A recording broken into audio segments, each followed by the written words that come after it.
வந்துள்ளேன். காமராசர் 1903ஆம் ஆண்டு ஜூலை மாதம் 15ஆம் தேதி குமாரசாமி நாடார் சிவகாமி அம்மையார் தம்பதிக்கு மகனாக பிறந்தார்.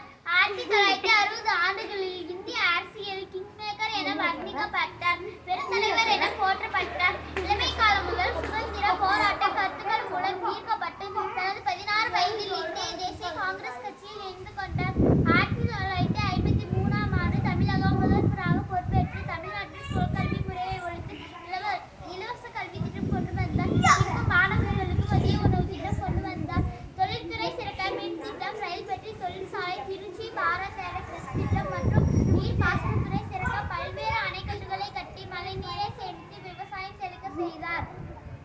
தமிழ்நாட்டில் கல்வியில் புரட்சியை ஏற்படுத்தினார். கல்விக்காக பாடுபட்ட கர்ம வீரர் காமராசர் பிறந்த நாளை கல்வி வளர்ச்சி நாளாக தமிழக அரசு கொண்டாடுகிறது. எனவே அவரை போற்றும் விதமாக அனைவரும் படிப்போம். நன்றி, வணக்கம்.